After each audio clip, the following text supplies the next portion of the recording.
Il y a de nombreuses années, au cœur d'Okindé, vivaient deux sœurs qui n'avaient presque rien en commun, mais qui ne pouvaient pas vivre l'une sans l'autre.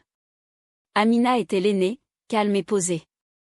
Elle travaillait comme infirmière dans une petite clinique communautaire située près de la route poussiéreuse qui menait à la vieille maison de leur défunte mère. C'était cette même maison qu'elle avait réussi à maintenir debout de ses propres mains lorsque le toit avait commencé à fuir et que la peinture s'était effacée. Sa vie était simple, mais remplie. Ses journées commençaient avant le lever du soleil avec l'odeur du charbon et du maïs grillé. Elle était habituée au bruit des enfants jouant dans la cour, aux salutations des voisins et à cette chaleur humaine que seules les petites villes pouvaient offrir. Sa cadette, Chiamaka, était tout le contraire. Elle vivait à Lagos, la capitale vibrante qui ne semblait jamais dormir. Belle d'une beauté vive et assurée, toujours bien coiffée, parfumée d'essences coûteuses et dotée d'une voix qui emplissait les pièces sans effort. Chiamaka était journaliste dans un grand journal national. Beaucoup admiraient son intelligence et son courage, mais certains la trouvaient trop franche, trop directe pour une femme. Elle était mariée à Tindé, un comptable qu'elle aimait profondément, même s'il trouvait parfois que sa flamme brûlait un peu trop fort. Les deux sœurs ne vivaient plus ensemble depuis leurs années d'adolescence. Malgré les appels de temps en temps, la vie avait lentement creusé une distance entre elles. Pas par colère, mais par différence. Chiamaka pensait qu'Amina était trop douce, trop liée à la vie du village, trop prête à pardonner. Tandis qu'Amina trouvait sa sœur trop fière, trop rapide, parfois même trop froide. Pourtant, sous ces oppositions, elles partageaient le même sang et le même esprit de bonté que leur mère leur avait transmis. Leur mère, Fatima, avait été une femme forte, de celle dont la simple présence suffisait à imposer le respect sans élever la voix. Elle leur avait appris la valeur de la foi, de la patience et du courage. Même après sa mort, son souvenir restait vivant comme un parfum discret qui flotte encore longtemps après qu'on a quitté la pièce. Chaque année, les deux sœurs honoraient sa mémoire par un repas en tête-à-tête sous le grand manguier du jardin qui continuait à donner des fruits comme des bénédictions. Cette année-là, lorsque Chiamaka arriva de Lagos pour la commémoration, tout le quartier s'anima. Les enfants coururent derrière sa voiture en criant « Auntie est de retour », tandis que les voisins se penchaient par-dessus leur clôture pour admirer sa robe élégante et son sac brillant qui scintillait au soleil. Amina sortit en riant et en pleurant à la fois. « Tu t'es enfin souvenu de tes gens » lança-t-elle. Chiamaka répondit en souriant « Ah, j'avais presque oublié le bruit du village. » Elles s'embrassèrent longuement avant d'entrer dans la maison. Ce soir-là, elles cuisinèrent ensemble, disputant sur la quantité de sel, riant de leurs souvenirs d'enfance, se taquinant sur leurs rides et leurs kilos en trop. Pendant quelques heures, tout sembla revenir comme avant. Mais alors qu'elles buvaient du thé sur la véranda, la voix d'un animateur de radio interrompit leur rire. « Flash info », annonça-t-il. Le Parlement vient de révoquer la loi interdisant le mariage avant 18 ans à la suite de protestations publiques. Cette loi n'est donc plus en vigueur. La tasse tomba des mains de Chiamaka et se brisa sur le sol. Le silence qui suivit fut lourd. Amina sentit sa voix trembler. Ils l'ont révoquée. Chiamaka fixait la radio, incrédule. Comment peuvent-ils annuler une loi qui protège les filles? C'est insensé. Au loin, on entendit des tambours et des chants de fête. Les gens dans le quartier célébraient la nouvelle. Amina tourna la tête, stupéfaite. Ils fêtent ça dehors. Un groupe d'hommes passait en riant. Enfin, nos filles pourront rapporter des vaches, cria l'un d'eux. Amina porta la main à sa poitrine, choquée. Tu sais ce que cela signifie, Chiamaka? Cela veut dire que des enfants redeviendront des mères, que nos hôpitaux seront remplis de douleurs. Chiamaka serrait les poings. Cela veut dire que les femmes sont encore des objets dans les yeux de beaucoup. Nous portons la souffrance, mais on nous interdit de parler. Elles restèrent longtemps silencieuses. Puis Amina murmura, « Maman aurait détesté cette décision. » Chiamaka hocha lentement la tête. Oui, elle serait allée elle-même devant le Parlement. Elle rit tristement, leurs yeux brillants de larmes. Peut-être que c'est à notre tour de nous lever, dit enfin Chiamaka. Amina eut un sourire triste. Toi, avec ton anglais, moi avec ma langue, nous pouvons faire du bruit. Chiamaka rit doucement. Peut-être sommes-nous trop vieilles pour protester. Peut-être, répondit Amina, mais nous avons juste l'âge qu'il faut pour nous battre. Quelques jours plus tard, Chiamaka retourna à Lagos, mais la ville qu'elle aimait lui semblait soudain différente.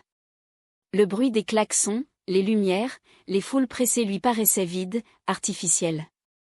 Elle resta longtemps assise près de la fenêtre, observant les voitures passer tout en entendant dans sa tête la voix du journaliste. La loi sur le mariage des enfants a été révoquée. Tindé rentra tard ce soir-là après ses réunions. Il l'embrassa sur le front et dit doucement, « Tu sembles ailleurs. » « Peut-être que je le suis, » répondit-elle. Le pays recule et tout le monde agit comme si tout allait bien. Tindé retira sa cravate, fatigué. « Tout n'est pas ton combat, Chiamaka. » Elle tourna vivement la tête, indignée. « Pas mon combat ? Tu sais combien de vies cela va briser ? » Il soupira s'asseyant lentement. « Tu n'es pas le gouvernement, Chiamaka. Écris sur la mode, la cuisine, quelque chose qui fasse sourire les gens. Tu es déjà sur la sellette après ton dernier article. Ne tente pas le sort. » Elle croisa les bras. « Donc je devrais sourire pendant que des enfants deviennent épouses ? » Tindé se massa le front. « Je suis fatiguée, Chiamaka. Parlons d'autre chose. » Mais elle ne pouvait plus détourner ses pensées. Elle revit le visage d'Amina et entendit encore leurs mots, « Toi avec ton anglais, moi avec ma langue, nous pouvons faire du bruit. » Cette nuit-là, pendant que Tindé dormait, elle alluma son ordinateur portable. Ses doigts tapèrent sans hésitation, guidés par son cœur. L'article qu'elle écrivit ne parlait pas seulement de la loi, mais de douleur, d'enfance volée, de ce que le silence fait à une nation. Le titre était simple, « Quand les filles deviennent épouses, c'est l'avenir d'un pays qu'on enterre. » Le lendemain matin, l'article fit le tour du pays. Les réactions fusèrent. Certains la félicitèrent pour son courage, d'autres la traitèrent de marionnette occidentale ou de femme qui déteste les hommes. Elle ignora les insultes, mais celle de Tindé la blessa le plus. Il entra dans la cuisine, son téléphone à la main. « Tu devais vraiment publier ça ?» demanda-t-il froidement. « Je devais, » répondit-elle calmement. « Tu mets notre famille en danger. Tu sais combien de gens vont te menacer ? » « Quelqu'un doit parler, » répondit-elle. Il secoua la tête, déçu. « Tu as changé, Chiamaka. Avant, tu voulais la paix. » Elle sourit tristement. « La paix n'est pas le silence, Tindé. La paix, c'est quand aucune fille ne pleure parce qu'on l'a vendue avant ses 15 ans. » Il ne répondit pas, se contenta de sortir, la laissant seule avec sa détermination. Pendant ce temps, à Okindé, Amina vivait une semaine difficile. La petite clinique débordait. Des mères attendaient, des vieillards toussaient, des enfants pleuraient. La radio parlait de politique et du prix du maïs. Puis un homme entra, tirant une jeune fille par le poignet. Petite, fragile, vêtue d'un pagne trop grand pour elle. « Docteur, voici ma femme », lança-t-il fièrement. « Nous venons pour une consultation. » Amina se figea. « Votre femme ? » ?»« Oui, nous nous sommes mariés la semaine dernière. Elle a 15 ans, mais elle est forte. Donnez-lui des vitamines, elle me donnera des fils. » La jeune fille gardait la tête baissée, les yeux pleins d'eau. Amina sentit une boule dans sa gorge. Elle s'approcha d'elle doucement. « Comment t'appelles-tu, ma fille ? » « Mariam, » murmura-t-elle. « Quel âge as-tu ? » « 15 ans depuis le mois dernier. » Amina inspira profondément, tentant de retenir ses larmes. Elle prit l'homme à part et parla calmement. « Si vous continuez ainsi, elle pourrait mourir en accouchant. Son corps n'est pas prêt. » L'homme éclata de rire. « Vous parlez trop. Faites votre travail. » Chaque mot la transperçait. Elle retourna vers Mariam, posa une main sur la sienne et chuchota, « Tu n'es pas seule. Un jour, cela changera. » Quand ils partirent, Amina entra dans la réserve, ferma la porte et s'assit sur un tabouret en bois. Les larmes coulèrent silencieusement sur ses joues. Puis elle se souvint de la voix de sa sœur. « Peut-être que c'est à notre tour de nous lever. » Ce soir-là, elle prit son téléphone. « Tchi, tu es réveillée ? » « Un peu, » répondit la voix fatiguée. « J'ai vu une fille aujourd'hui, » dit Amina. « 15 ans, déjà mariée. Elle a peur. L'homme se dit son mari. Un long silence. Ils utilisent déjà la nouvelle loi, murmura Chiamaka. Oui, répondit Amina. On doit faire quelque chose. Je ne sais pas encore quoi, mais je suis fatiguée de pleurer. Tu te souviens de ce que maman disait? Si tu peux te disputer pour des tâches ménagères, tu peux aussi te disputer contre l'injustice. Amina sourit à travers ses larmes. Alors, disputons-nous, sœur. Chiamaka rit doucement. Toi avec ta langue, moi avec mon stylo. Et ce fut le début de tout. Les semaines qui suivirent furent lourdes d'émotions et de décisions. À Okindé, Amina sentait le poids du silence devenir insupportable. Chaque jour, elle voyait arriver à la clinique des filles de plus en plus jeunes, enceintes, fatiguées, les yeux vides. Elles auraient dû apprendre à écrire leur nom ou jouer dans la cour de l'école, mais elles apprenaient à survivre dans la douleur. De son côté, à la gosse, Chiamaka se levait chaque matin avec le même feu dans la poitrine. Son article avait bouleversé le pays. Des gens l'admiraient, d'autres la haïssaient. Les réseaux sociaux étaient remplis de débats. Certains la traitaient d'ennemie de la culture, d'autres d'héroïne du peuple. Mais elle ne pouvait pas se taire. Le soir, quand elle rentrait chez elle, Tindé restait distant, plongé dans un silence qui semblait plus froid que les insultes du public. Chiamaka savait qu'elle était en train de perdre quelque chose, mais elle sentait aussi qu'elle retrouvait une partie d'elle-même qu'elle avait laissée mourir. Un soir, Amina l'appela, semblante mais décidée. Chi, viens à Okindé. Viens voir de tes yeux, nous devons commencer quelque chose. Chiamaka hésita, puis 2 jours plus tard, elle prit la route, laissant derrière elle la ville bruyante et les néons. Quand sa voiture entra dans le village, les enfants coururent encore une fois en criant son nom. Amina sortit de la maison, essuyant ses mains sur son pagne, et elles s'étreignirent longuement, cette fois sans rire, sans plaisanter. À l'intérieur, Chiamaka observa la petite maison soigneusement entretenue. Tout était resté comme avant, même la vieille machine à coudre de leur mère. « Tu as tout gardé, dit-elle. »« Je ne peux pas jeter ce qui a contenu ses rêves, » répondit Amina doucement. Elles mangèrent ensemble du riz et des légumes. En silence d'abord, puis Chiamaka finit par dire qu'elle ne pouvait plus écrire pour plaire. Amina avoua qu'elle ne pouvait plus se contenter de soigner les plaies d'un système malade. Alors, au cours de ce repas simple, naquit quelque chose de grand. Elles décidèrent d'organiser des rencontres entre femmes du village, pas pour protester ouvertement, mais pour parler, pour comprendre, pour se soutenir. Elles appelèrent leur cercle « Femmes qui parlent trop ». Le nom les fit rire jusqu'aux larmes, car c'était exactement ce que les hommes diraient d'elles. Amina invita quelques voisines à venir un soir sous le grand manguier en leur disant qu'il s'agissait juste d'un moment de thé et d'histoire. Seules 4 femmes vinrent la première fois. Elles s'assirent timidement, les mains croisées sur leurs genoux. Amina commença doucement.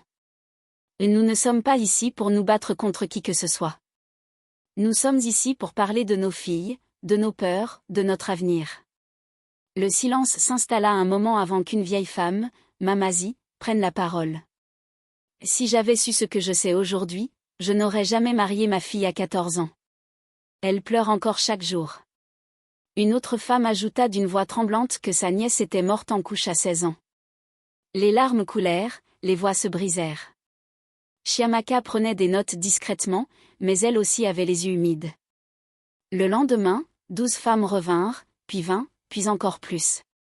Certaines ne savaient pas lire, mais elles venaient pour écouter, pour pleurer, pour rire, pour se sentir exister. Elles apportaient des fruits, du maïs, du thé. Ce n'était plus une réunion, c'était une famille. Chiamaka commença à publier dans son journal des extraits de leurs discussions sous forme de témoignages anonymes. Des récits d'amour, de perte, de regrets, de force. Les articles émurent le pays. Des femmes d'autres villages écrivirent à la rédaction pour dire qu'elles voulaient, elles aussi, créer leur propre cercle. Le mouvement prit de l'ampleur sans qu'elle l'ait prévu. Sous le manguier d'Amina, on entendait chaque soir des rires et des chants qui se mêlaient au parfum du thé. Mais la lumière attire souvent les ombres. Certains hommes du village commencèrent à s'agacer. On disait qu'Amina et sa sœur corrompaient les épouses, qu'elles semaient la rébellion dans les foyers. Le conseiller local convoqua Amina. Ce que vous faites, arrêtez-le avant que les gens disent que vous pervertissez les femmes, lui lança-t-il d'un ton très sec. Amina répondit calmement qu'elle ne faisait que servir du thé et écouter. L'homme grimaça. On dit que votre thé fait parler trop les femmes. Amina eut un léger sourire. Si mon thé fait réfléchir, alors il est plus fort que je ne le croyais. Mais la colère des hommes monta. Certains interdirent à leurs épouses d'assister aux réunions. D'autres lançaient des moqueries quand elles passaient. Les insultes commencèrent à apparaître à la radio. Ces femmes modernes pensent qu'elles sont plus sages que nos traditions, disait-on. Pendant ce temps, à Lagos, la vie de Chiamaka s'effritait. Tindé ne comprenait plus son engagement. Un soir, alors qu'elle revenait d'un voyage à Okindé, il l'attendait, valise à la main. « Je ne peux pas vivre avec une femme qui veut se battre contre tout un pays, dit-il calmement. Elle le regarda avec une douleur calme. « Je ne me bats pas contre le pays, Tindé. Je me bats pour ses filles. » Il secoua la tête. « Tu as changé. » « Non, répondit-elle doucement. J'ai seulement retrouvé celle que j'étais avant de me taire. » Il partit ce soir-là, la laissant seule avec ses convictions. Pendant ce temps, à Okindé, Amina recevait des menaces. Un soir, elle trouva son portail couvert de pierres et un papier cloué sur la porte. « Tu parles trop. La prochaine fois, nous te ferons taire. » Son cœur battait fort. Elle appela Chiamaka qui insista pour qu'elle quitte le village. Mais Amina refusa. « Si je pars, cela veut dire qu'ils ont gagné. Je ne leur laisserai pas mes rues. » Les semaines suivantes furent dures. Les femmes avaient peur. Certaines ne venaient plus. Les réunions se vidaient. Un soir, sous le manguier, Amina et Chiamaka restèrent seules, les chaises vides autour d'elles.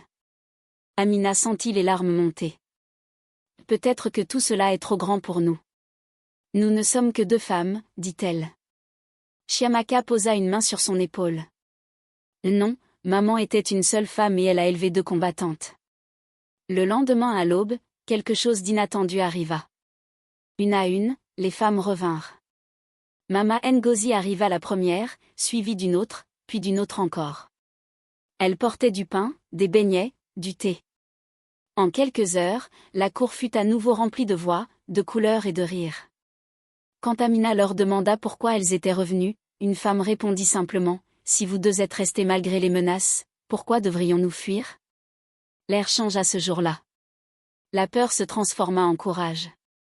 Les chants reprirent plus fort, plus fiers. Amina et Chiamaka se regardèrent, les yeux brillants. « Et sais-tu ce qui se passe ?» murmura Amina. « Oui, » répondit sa sœur. Les filles du silence ont trouvé leur voie. À partir de ce moment, rien ne put les arrêter. Les articles de Chiamaka devinrent plus puissants. Elle racontait les histoires vraies de ces femmes sans donner leur nom, mais en livrant leur vérité. Elle parla de mères qui regrettaient d'avoir marié leurs filles trop tôt, de jeunes filles mortes à cause de traditions injustes, de rêves étouffés avant d'avoir fleuri. Le pays entier lisait, discutait, pleurait. Des lettres arrivaient de partout, de Kaduna, de Ibadan, de Jos. Des femmes disaient vouloir créer leur propre cercle. Des églises invitaient Amina à parler au groupe des mères. Des écoles demandaient à Chiamaka de venir raconter ses histoires aux élèves. Les deux sœurs devenaient malgré elles des symboles. Elles passaient à la radio, puis à la télévision locale. Leur voix, d'abord douce, devint une vague. Et plus la vague montait, plus elles se sentaient unies, plus proches que jamais depuis leur enfance. Pourtant, elles restaient simples. Elles refusaient les flatteries, les titres, les récompenses. Elles savaient que leur combat n'était pas pour la gloire, mais pour les filles dont personne ne disait le nom. Amina préparait toujours le thé. Chiamaka apportait toujours son carnet. Ensemble, elles écoutaient et écrivaient avec la même foi tranquille que leur mère leur avait enseigné. Ce mouvement né sous un arbre et nourri par des larmes commençait à devenir une lumière pour tout un pays. Les mois passèrent et le nom des « femmes qui parlent trop » commença à circuler bien au-delà d'Okindé. Ce qui n'était au départ qu'un simple cercle de discussion sous un arbre devint un symbole de courage et de changement. Les journaux, les radios et même certaines chaînes de télévision commencèrent à parler du mouvement. Chiamaka reçut un jour une invitation officielle à s'exprimer lors d'une grande conférence des femmes à Lagos. La salle était remplie de journalistes, de députés, de leaders communautaires et d'étudiantes. Elle portait une robe en tissu à dire simple mais élégante, le cœur battant à tout rompre. Quand elle prit la parole, le silence se fit instantanément. Elle ne parla pas comme une politicienne, mais comme une sœur, comme une fille de ce pays. Quand on fait taire les femmes, dit-elle, nous étouffons la sagesse d'une nation. Quand nous marions nos enfants, nous volons leur rire et nous appelons cela la tradition. Mais une culture qui enterre ses filles n'a plus de racines. Un frisson parcourut la salle. D'abord un seul applaudissement, puis un autre et bientôt tout le monde se leva pour l'acclamer. Sa voix venait de traverser le pays. Après ce discours, le ministre de la Justice demanda à la rencontrer. Lors de leur entretien, il lui dit d'un ton diplomatique que la situation était complexe, que la loi ne pouvait pas toujours aller contre les coutumes. Chiamaka le regarda calmement et répondit que la vérité ne craignait pas les coutumes, mais que l'injustice, elle, s'en nourrissait. Le ministre resta silencieux, troublé. Elle retourna aussitôt à Okindé pour raconter tout à Amina. Ensemble, elles décidèrent d'organiser quelque chose de grand, un événement capable de rassembler tout le monde, pas seulement les femmes, mais aussi les hommes, les enseignants, les chefs, les jeunes. Elles appelèrent cela la « Journée des filles », un rassemblement des cœurs. Pendant des semaines, elles parcoururent les ruelles poussiéreuses, frappant aux portes, convainquant les mères, les infirmières, les commerçantes, les institutrices de venir. Les jours précédant la rencontre, Amina préparait le terrain à côté de la clinique pendant que Chiamaka rédigeait les discours, les invitations et les slogans. Le matin venu, le soleil se leva sur un champ déjà plein de couleurs. Des femmes venues de plusieurs villages affluaient, vêtues de tissus éclatants, certaines portant des pancartes où l'on pouvait lire « Une fille n'est pas une épouse, la culture protège, elle ne détruit pas, nos filles méritent un demain ». Les chants montaient dans l'air chaud. Amina ouvrit la cérémonie par une prière simple. « Seigneur, nous ne te demandons ni richesse ni gloire, seulement la sécurité de nos filles et la paix dans leur cœur. » Puis elle tendit le micro à sa sœur. Chiamaka prit une profonde inspiration. « Si vous voulez défendre la culture, défendez la partie qui aime vos enfants.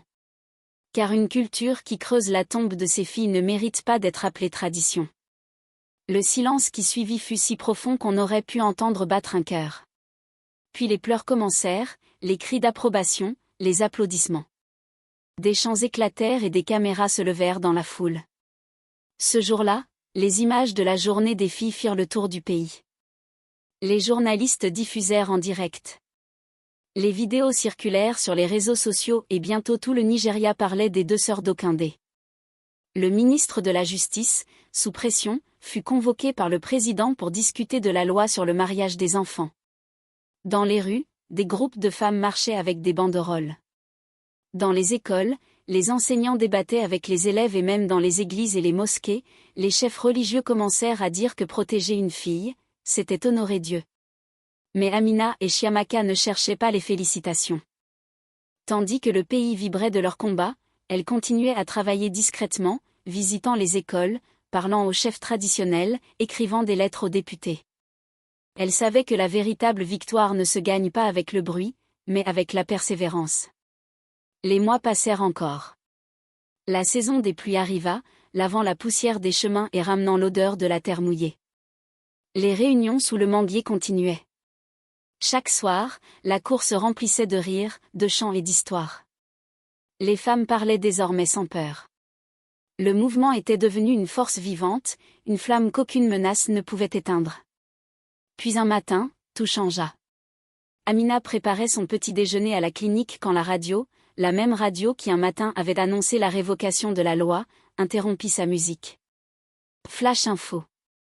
Le Parlement a voté la réintégration permanente de la loi interdisant le mariage des mineurs. Toutes les filles de moins de 18 ans sont désormais protégées par la loi. Amina resta immobile, la cuillère suspendue au-dessus du pot. Elle crut d'abord avoir mal entendu. Chiamaka, qui séjournait justement à Okindé ce jour-là, sortit de la chambre, les yeux écarquillés. « Ils ont dit réintégrer ?» demanda-t-elle. Amina hocha la tête, la main sur la bouche. Les deux sœurs se regardèrent et les larmes jaillirent. Elles se prirent dans les bras, riant et pleurant à la fois. Dehors, le bruit monta peu à peu. Les femmes du quartier criaient de joie, dansaient et chantaient. Les enfants tapaient des mains. Ce n'était pas seulement une loi qui venait d'être restaurée, c'était la dignité d'un peuple. Les deux sœurs sortirent sur la véranda. Partout, on voyait des femmes courir d'une maison à l'autre pour s'embrasser, des hommes regardant, étonnés, cette marée de joie. Des journalistes arrivèrent dans l'après-midi, voulant interviewer les sœurs, mais elles refusèrent le projecteur. Allez parler aux femmes, dit Chiamaka, aux mères, aux enseignantes, à Mama Ngozi. Nous n'étions que les mains, elles étaient le cœur. Le soir venu, la fête se poursuivit sous le manguier. Les lampes à pétrole brillaient comme des étoiles tombées du ciel. Amina versa le thé pendant que Chiamaka notait encore quelques mots dans son carnet. Tu vois, dit Amina, nous n'avions pas besoin d'argent ni de pouvoir, seulement de persévérance. Et de beaucoup de thé, répondit Chiamaka en riant. Elles éclatèrent de rire comme deux jeunes filles, le visage éclairé par la lumière chaude. Puis Amina leva les yeux vers le ciel. Maman serait fière de nous. Chiamaka sourit doucement. Elle doit rire là-haut en disant, ces deux bavardes ont enfin fait quelque chose de bien. Elles rirent à nouveau, leurs épaules se frôlant comme autrefois. Au loin, des chants s'élevaient. Un groupe de jeunes filles rentrait de l'école encore en uniforme, leur voix claire perçant la nuit. Nous ne sommes pas des épouses, nous sommes les filles de demain, chantait-elle. Amina ferma les yeux un instant, les larmes aux cils. Tu entends, Tchi? Oui, répondit sa sœur. C'est le son du changement. Elles se levèrent toutes les deux, rejoignant les chants. Leurs voix se mêlèrent à celles des enfants, fortes et pleines d'espoir. Ce soir-là, au fond d'elles, semblait plus grand que jamais. Le vent portait les chansons au loin, vers les villages voisins, vers les collines, vers le pays entier. C'était la naissance d'un Nigeria nouveau, pas à travers les promesses des puissants, mais grâce à deux sœurs qui avaient refusé de se taire. Et sous le grand manguier, là où tout avait commencé, la flamme de leur voix ne s'éteignit plus jamais. Si cette histoire t'a touché, ne laisse pas le message s'arrêter ici. Partage-la autour de toi, parle à une amie, à une sœur, à ta communauté. Chaque voix compte, chaque mot peut ouvrir les yeux de quelqu'un. Abonne-toi pour découvrir d'autres récits qui célèbrent le courage, la justice et la voix des femmes africaines. Laisse un commentaire pour me dire ce que tu en penses et ensemble continuons à faire du bruit pour celles qu'on veut faire taire. Parce qu'une seule voix peut commencer le changement, mais 1000 voix peuvent transformer un pays.